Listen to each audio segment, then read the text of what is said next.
Hello friend, नमस्कार। कैसे हैं आप लोग? उम्मीद करती हूँ कि आप लोग बहुत अच्छे होंगे और पढ़ाई भी बहुत अच्छे से कर रहे होंगे। तो हम लोगों ने जो न्यू वैकेंसी आने वाली है टीजीटी पीजीटी का, उसकी क्लास हम लोगों ने देखा था। पिछले क्लास में हम लोगों ने 30 क्वेश्चन कंप्लीट किया था। आज हम शुरू करेंगे, तो आज 31वें क्वेश्चन से शुरू करेंगे। तो इसमें 31वां क्वेश्चन जो है वह है, विजय पाल रासो किसकी रचना है? विजय पाल रासो किसकी रचना है? कनकामर मुनि का है, या नल सिंह का है, या मधुकर का है, या सूरी का है? तो इसका ऑप्शन नंबर आपका बी सही हो जाएगा, नल सिंह का है। विजय पाल रासो किसकी रचना है? तो नल सिंह की रचना है। अगला इसमें क्वेश्चन है कि चंद्रधर शर्मा गुलेरी का 1921 ईस्वी में पुरानी हिंदी शीर्षक से लेखमाला किस पत्रिका में छपा? चंद्रधर शर्मा गुलेरी का 1921 ईस्वी में पुरानी हिंदी शीर्षक से लेखमाला किस पत्रिका में छपा? ऑप्शन इसमें क्या क्या है? नागरी प्रचारणी पत्रिका है, संवाद कौमुदी है, पंडित पत्रिका है, क्षत्रिय पत्रिका है। तो इसमें क्या हो जाएगा? तो इसमें ऑप्शन नंबर आपका पहला हो जाएगा, नागरी प्रचारणी पत्रिका।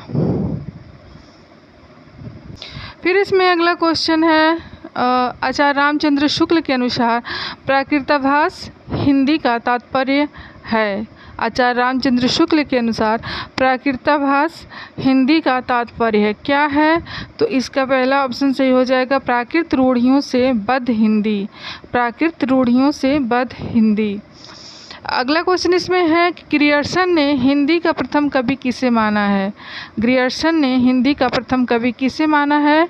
तो इसमें ऑप्शन है, आप लोग देख सकते हैं, घनानंद हैं, पुंड्या पुष्य हैं, चंद्रवरदाई हैं, कबीरदास हैं। तो कौन हो जाएंगे? तो इसमें आपका ऑप्शन नंबर हो जाएगा बी ऑप्शन, पुंड्या पुष्य।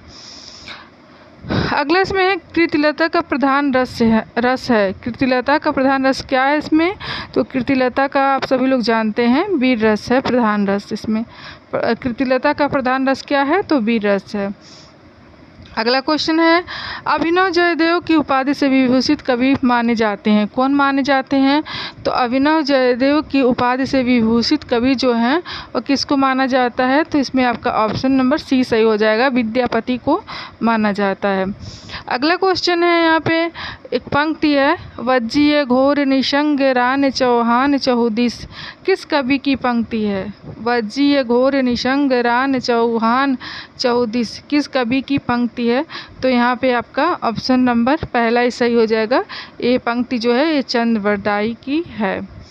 फिर इसमें अगला क्वेश्चन है, ये भी एक पंक्ति है, संदेशो पीड़ साहिबा कहियो पाछो फिर ये न देह।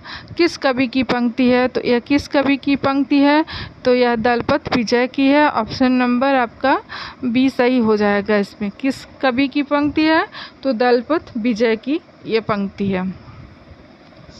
फिर यहाँ पे अगला क्वेश्चन है 39 नंबर का, बालचंद विजावई भाषा दुह नहीं लग गई हासा। किस कवि की पंक्ति है? 39 नंबर का जो क्वेश्चन है, बालचंद विजाई भाषा दुह नहीं लग गई हासा किस कवि की पंक्ति है? तो किस कवि की पंक्ति है? यह जो है ऑप्शन नंबर आपका सी सही हो जाएगा, विद्यापति की यह पंक्ति है। अगला क्वेश्चन है, ये भी एक पंक्ति ही है और हमारे एग्जाम में पंक्तियाँ आती ही आती हैं, तो कौन सी पंक्ति कहाँ से उठा ली जाएगी, इसलिए जो इम्पोर्टेंट है उन सारी पंक्तियों को देख लेना ज़रूरी है। तो इसको हम पढ़ेंगे। इसमें क्या दिया हुआ है, एक नार ने अचरज किया सांप मार पिंजरे में दिया। किस कवि की पंक्ति है? एक नार ने अचरज किया सांप मार पिंजरे में दिया किस कवि की पंक्ति है? तो यह अमीर खुसरो की पंक्ति है। अगला क्वेश्चन इसमें है कि गोरखनाथ के गुरु माने जाते हैं। गोरखनाथ के गुरु माने जाते हैं, कौन माने जाते हैं? कौन है गोरखनाथ के गुरु? तो मत्स्येंद्र नाथ जी हैं गोरखनाथ के गुरु। अगला प्रश्न है यहाँ पे, प्रबंध चिंतामणि नामक ग्रंथ के रचयिता हैं। प्रबंध चिंतामणि नामक ग्रंथ के रचयिता हैं तो कौन है? तो ऑप्शन नंबर सी आपका सही हो जाएगा, मेरु तुगाचार्य। मेरु तुगाचार्य। अगला प्रश्न है, नाथ संप्रदाय में बालनाथ किसे कहा गया है? तो नाथ संप्रदाय में बालनाथ कहा गया है, किसको कहा गया है? तो जलंधर नाथ को कहा गया है। ऑप्शन नंबर डी आपका सही हो जाएगा। अगला प्रश्न है कि कौन से नाथ,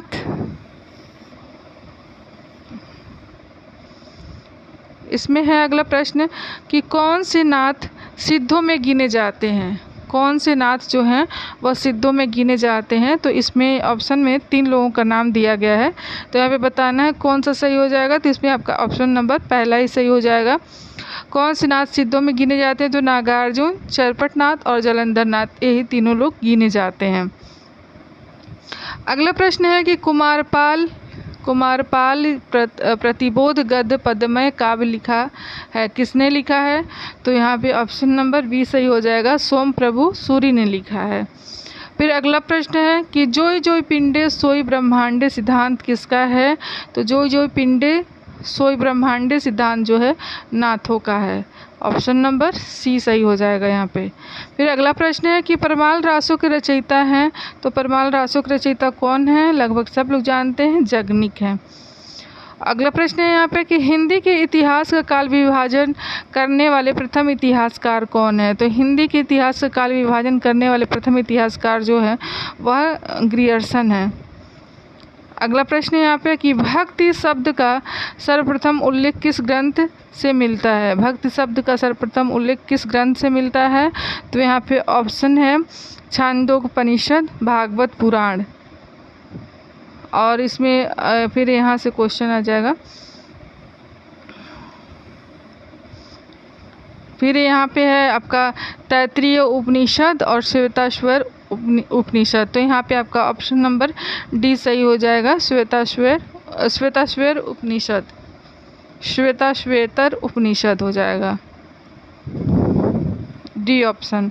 फिर अगला प्रश्न है कि भक्ति आंदोलन तद्योगी निराशा की देन है, यह किस आलोचक का कथन है? भक्ति आंदोलन जो है वह तद्योगी निराशा की देन है, किस आलोचक का कथन है? तो यह कथन जो है आचार्य रामचंद्र शुक्ल जी का कथन है कि भक्ति आंदोलन जो है वह तद्योगी निराशा की देन है, यह आचार्य रामचंद्र शुक्ल जी कहते हैं। फिर 51 नंबर का प्रश्न है कि भक्ति आंदोलन महज भारतीय परंपरा का स्वतः विकास है, किस आलोचक का कथन है? प्रश्न नंबर 51 है कि भक्ति आंदोलन महज भारतीय परंपरा का स्वतः विकास है, किस आलोचक के द्वारा कहा गया है? तो यहाँ पे ऑप्शन नंबर आपका डी सही हो जाएगा, यह कहा गया है आचार्य हजारी प्रसाद द्विवेदी जी के द्वारा कहा गया है। फिर 52 नंबर का क्वेश्चन है कि मध्वाचार्य का दार्शनिक सिद्धांत माना जाता है। मध्वाचार्य का दार्शनिक सिद्धांत किसको माना जाता है? तो माना जाता है द्वैतवाद को। ऑप्शन नंबर यहाँ पे डी सही हो जाएगा।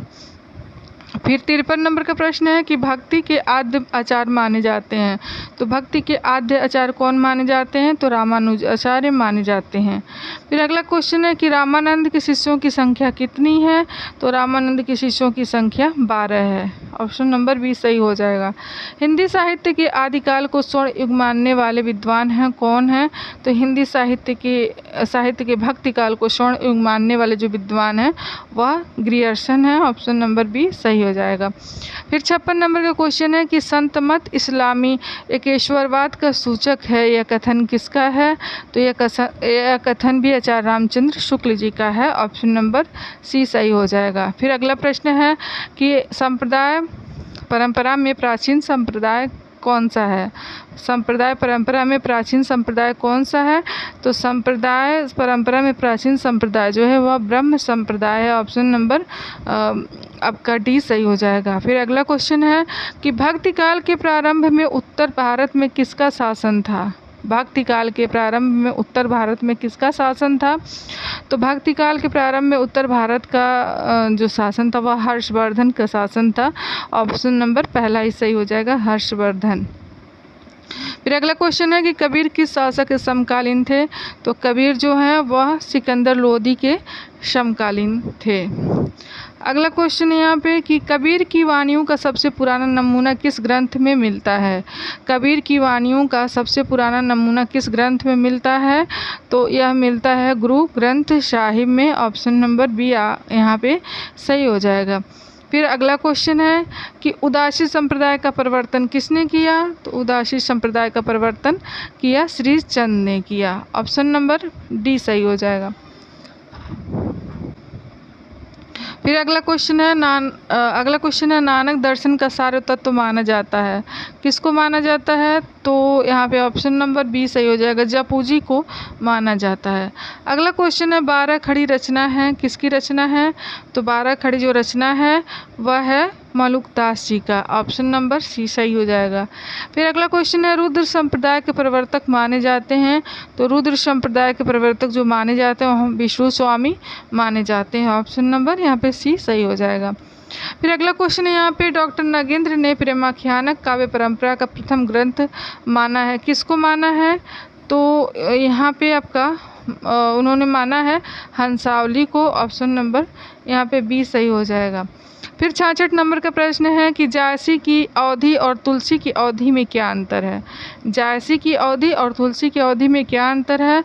तो इन दोनों के अवधि में यही अंतर है कि ठेठ और संस्कृतनिष्ठ अवधि का अंतर है। यानी कि जो जायसी की अवधि वो ठेठ है और जो तुलसी की अवधि वो संस्कृतनिष्ठ है अवधि है, यही अंतर है। तो यहाँ पे आपका डी ऑप्शन सही हो जाएगा। फिर अगला यहाँ पे है कि जायसी दिल्ली के किस शासक के समकालीन थे? तो जायसी जो हैं दिल्ली के शेरशाह सूरी के समकालीन थे। फिर पद्मावत में कुल कितने खंड हैं? तो पद्मावत में कुल 58 खंड है। डी ऑप्शन सही हो जाएगा। फिर है जायसी की किस कृति में कयामत का वर्णन है? तो जायसी की आखिरी कलाम में क्या कहते हैं कयामत का वर्णन है। फिर यहाँ पे देखिए प्रश्न जो है कुछ स्पष्ट नहीं यहाँ पे हो पाया है, तो इसको मैं पढ़ देती हूँ। आप जो प्रश्न है, तो ये प्रश्न है आपका कि चौपाइयों के बाद 12वें छंद का प्रयोग किस प्रेमाख्यानक काव्य में मिलता है? चौपाइयों के बाद 12वें छंद का प्रयोग किस प्रेमाख्यानक काव्य में मिलता है?